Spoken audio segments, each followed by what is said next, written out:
As already noted, the birth of mind and the birth of speech were contemporaneous events in the story of evolution. Says Light on the Path, speech is the power of communication. The moment of entrance into active life is marked by its attainment. When the mindless human form caught fire at the hearth of the fiery fathers, it also acquired the power to speak. Correspondentially, most people, in the present state of their consciousness, do not speak but prattle like so many infants.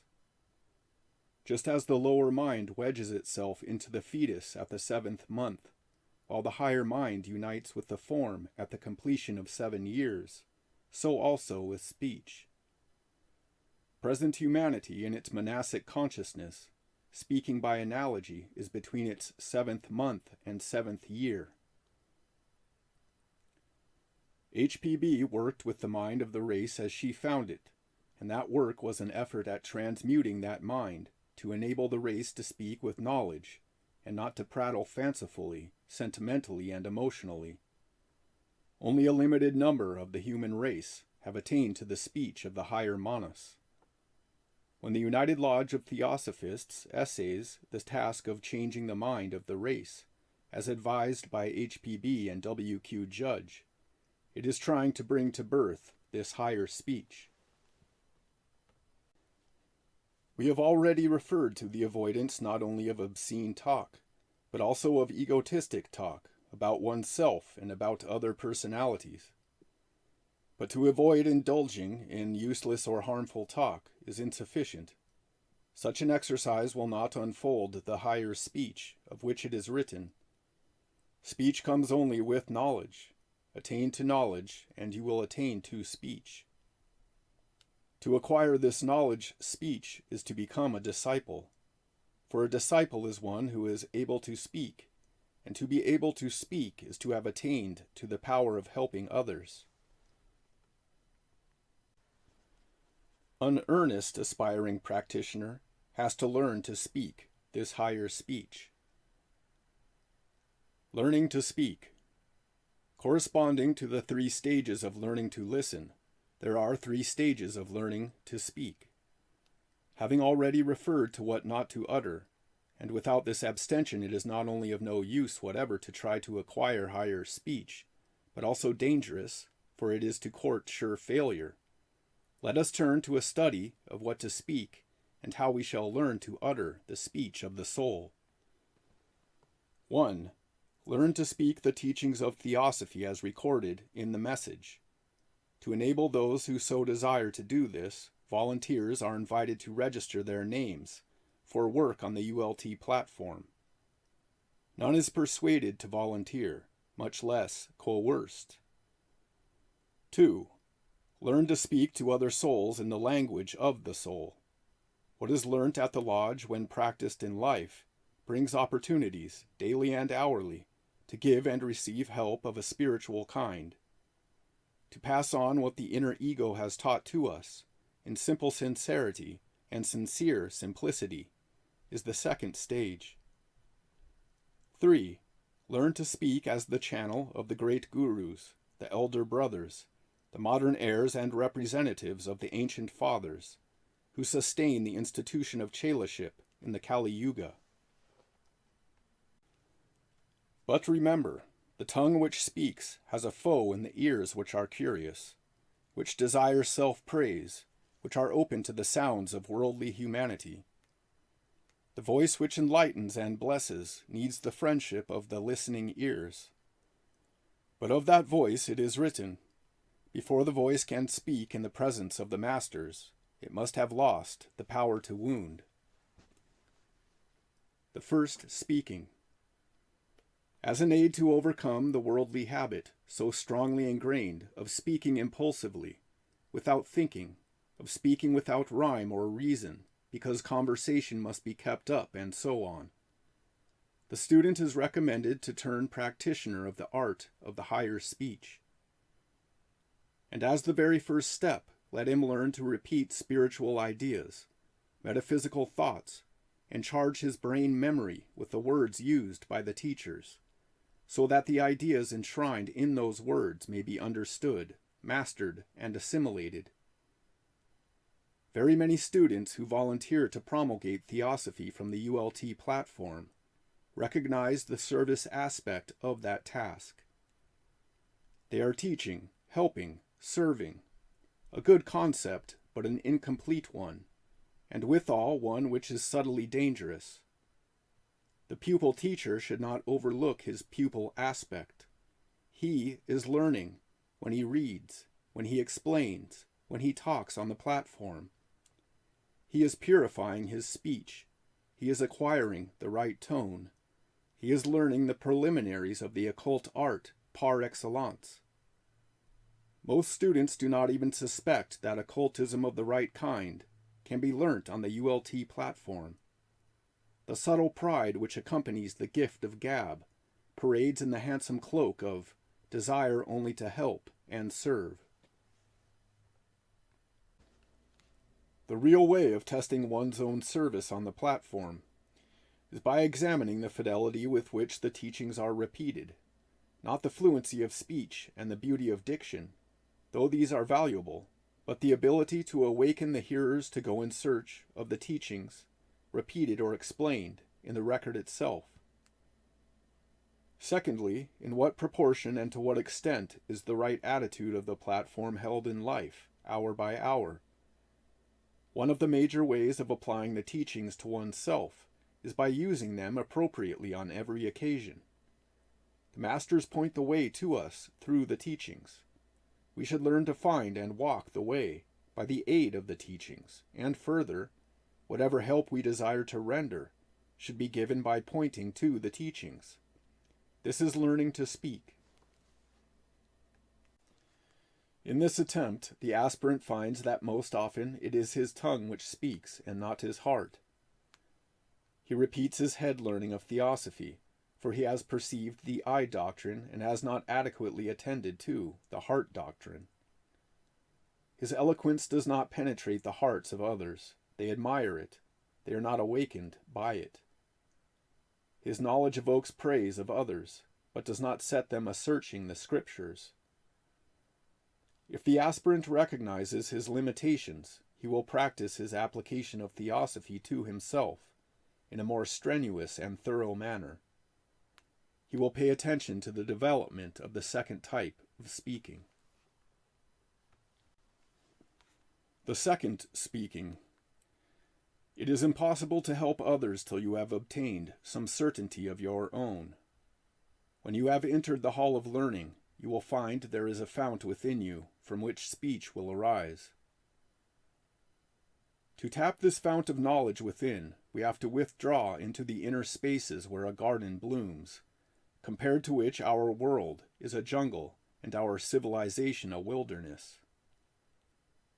The enemy who bars the way to that inner retreat is the lower personal self, whose power is symbolized in the phrase, the power to wound.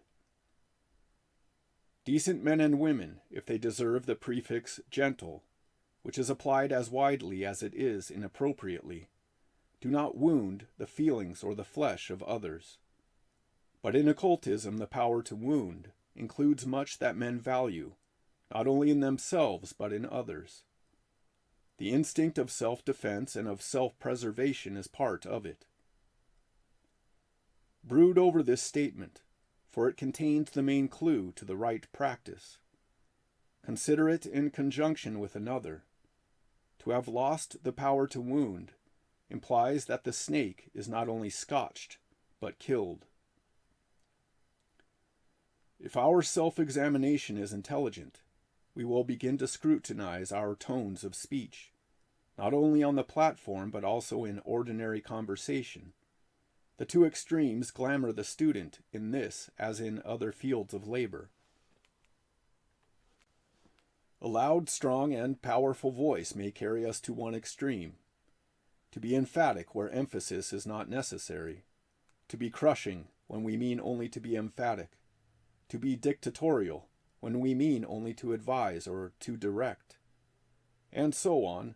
These are expressions of the power to wound. To all such, the advice is given: when you are strong, you are wrong. At the other extreme are spinster sissies, so sweetly sentimental, so gently soft, so meek and mild, that they are afraid to speak up, to raise their voice, to throw away their sing-song soporific notes.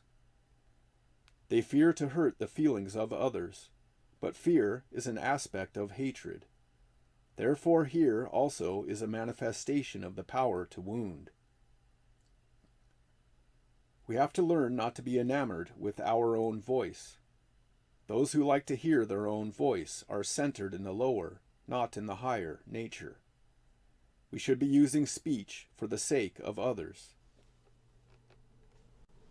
In daily self-examination, we should include some analysis of not only what we said, but how we said it, in conversation as from the platform. The tone used, the sound emitted, the note struck. These are as important as the words used.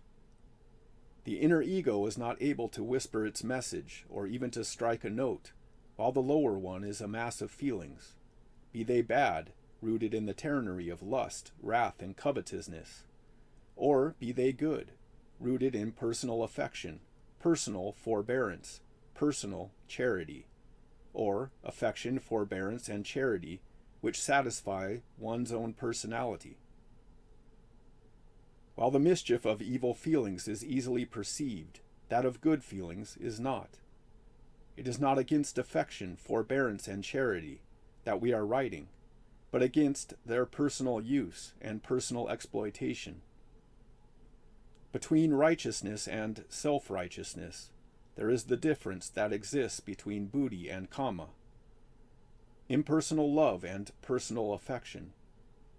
Therefore, the currents of feelings, which by their movements keep alive the personal self, have to be given a different direction if the voice of the inner ego is to be heard by us and expressed by us. This transmutation of personal feelings into impersonal feeling, compassion, is implied in this statement. For the voice to have lost the power to wound, a man must have reached that point where he sees himself only as one of the vast multitudes that live. It is impossible to learn from our own inner ego while feelings rule the personal ego. Equally impossible it is to speak and render help of a spiritual nature when feelings rise and fall in us like waves, and their ebb and flow is ceaseless. The complete calming of the raging torrents of feelings is possible only for the adept, whose consciousness is like a limpid lake. We have to learn at least to create occasionally and increasingly, in the process of effort, the calm condition. The most constant opportunity afforded to us is through our ordinary speech. Keep watch over our casual talk or serious conversation, and remove therefrom the tone of bitter or sour or sugary feeling. Even this is difficult and taxes the concentration of the practitioner, but all the same, this effort has to be made. The platform worker, at any rate, can and should prepare himself, and prepare himself in good time, by quieting his feelings, by calming his consciousness, by concentrating his wandering mind, and by a supreme effort seeking and securing the guidance of the Master within. We say so often, there is a God in each human being. Each human being is an incarnation of his God. And we are advised to feel the presence of the God within, to be saved from the misery of rebirth. What better occasion to practice all this than our opportunity to read or repeat from the ULT platform some item of the great spiritual message? One method by which we can check our own successful achievement in this effort is by noting to what extent we are able to look upon others not as passing personalities, but as immortal souls progressing into perfection. As the individual has voice, so has that in which the individual exists. Make an application of this truth. Humanity has a voice, and we live in the midst of human beings. What do we hear? With what are we consubstantial? Do we perceive and contact only ugliness, weakness, evil? With what principle of our being do we so perceive and contact? Are we able to hear sermons in stony hearts? It is comparatively easy to see sermons in stones, but difficult to hear the message issuing forth from the stony heart. Complete the quotation and read it with this implication. As the individual has voice, so has that in which the individual exists. Life itself has speech and is never silent, and its utterance is not, as you that are deaf may suppose, a cry. It is a song.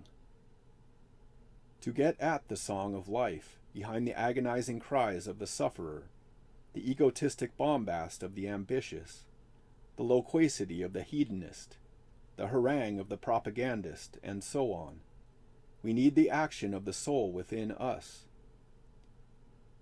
It is hard to guess where you will first detect the sweet voice in the hearts of others, but it is added, once having heard it, within yourself, you will more readily recognize it around you. When a soul is able to speak to another soul, the learning of the second kind of speech is almost completed. The third speaking. But in the process of acquiring this power of higher speech, and of overcoming the power to wound and the power to feel hurt, the neophyte finds himself in the hall of probationary learning, where under every flower is a serpent coiled. The chances of mistaking the psychic for the spiritual, the egotistic for the altruistic, are innumerable. We shall not repeat, for the ground has been gone over under the subheading, the third listening. The most potent factor which strengthens egoism is related to this mistaking the speech of the denizens of the lower astral for that of one's own inner ego, and more, for that of the presence of the divine astral. If because of his psychic makeup the aspirant readily sees colors and hears sounds, let him beware. The instruction from the inner ego does not reach the personal self readily and easily. Much less do messages from masters do so. The one sure test, for the beginner, the only test, is in remembering and applying this piece of wisdom already quoted. To have lost the power to wound implies that the snake, of self-reappearing in a finer form, is not scotched but killed. Self-reappearing in a finer form. This is a stage in the life of the probationary pupil. Soon or late, he will have to face this finer self. Subtle and insidious, he may overcome its wiles quickly, or he may take a long time. But it is a battleground on which he must fight, be the result failure or success. If he succeeds, he will feel the hunger within, and feeling it, he will cry for light. To ask is to feel the hunger within, the yearning of spiritual aspiration. Very many candidates feel the yearning, but struggle to escape from the prison house of pain. To be wounded because we have the power to wound. Therefore it is written, no voice penetrates to his inner hearing till it has become a divine voice, a voice which gives no utterance to the cries of self. And if the unwise aspirant tries to force his way and break into the circle of ascetics, dire consequences await him. It is said, if the demand of the neophyte is made without the complete purification, it will not penetrate the seclusion of the divine adept, but will evoke the terrible forces which attend upon the black side of our human nature. So, beware. The demand of the neophyte remains unheard until the voice in which it is uttered has lost the power to wound. When the purified probationer has brought the beast of self well under his control, he has another condition to meet. The divine give. They demand that you also shall give, before you can be of their kin. This law is discovered as soon as the disciple endeavors to speak, for speech is a gift which comes only to the disciple of power and knowledge. The spiritualist enters the psychic astral world, but he does not find there any certain speech, unless he at once claims it and continues to do so. Now from the very start, because of the great emphasis which Blavatsky and Judge laid on the service of orphan humanity, most student aspirants evince a keen interest in rendering service. But occultism refers to a different type of spiritual service, that mentioned in the above quotation. Appropriate to the requirement of the cycle of our humanity, the desire to help others is in manifestation. 1,001 institutions exist to help lame dogs over the stile. They are avenues for ordinary souls to realize the value of service and indirectly to learn the law of brotherhood and interdependence. But the type of service here referred to is of a very different nature indeed. The right to serve and to sacrifice accompany the acquisition of true spiritual knowledge. Chelaship implies special soul service, rendered by the aid of special soul wisdom. If the disciple's will is sufficiently resolute, his power of speech comes, a twofold power.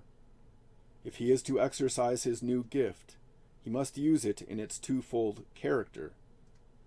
He finds in himself the power to speak in the presence of the masters, but he cannot send his voice up to the heights, where sit the gods, till he has penetrated to the deep places where their light shines not at all. Such a, quote, deep place cannot be found by ordinary devotees. They fail to perceive the existence of such deep places, even when they touch their boundaries. Often they passed by someone in the last ditch, their gaze fixed elsewhere. It is well so, for the ability to pull out almost lost souls from that last ditch depends upon special knowledge, without which the helper himself is likely to lose his foothold and be smirched with the filth of that awful ditch. Therefore the pupil has to learn how to ask for special knowledge. Those that ask shall have, but though the ordinary man ask perpetually, his voice is not heard, for he asks with his mind only, and the voice of the mind is only heard on that plane on which the mind acts. To acquire heart wisdom, we must ask with the heart soul, the higher feeling, akin to that which the newborn babe feels for its mother nourisher. There is in that babe the instinctive capacity to suck nourishment and a complete trust in the mother. There is mutual understanding between mother and child, and this is true even of animal mothers and their young, corresponding to which there is the mutual compact between the learning chela and the teaching guru. The former encounters his equals, men of his own selfless character, and with them his association becomes permanent and indissoluble, because founded on a vital likeness of nature. To them he becomes pledged by such vows as need no utterance or framework in ordinary words. It is of this esoteric body that H.P.B. wrote, "The esoteric section is not of the earth, earthy." The culminating act which brings to the successful probationer the right to ask for and possess real knowledge is thus described in Light on the Path, and be it noted that knowledge not only flows unto him, but flows in with such a momentum that it passes on to the deep places where their light shines not at all. In claiming the power of speech, as it is called, the neophyte cries out to the Great One who stands foremost in the ray of knowledge on which he has entered, to give him guidance. When he does this, his voice is hurled back by the power he has approached, and echoes down to the deep recesses of human ignorance.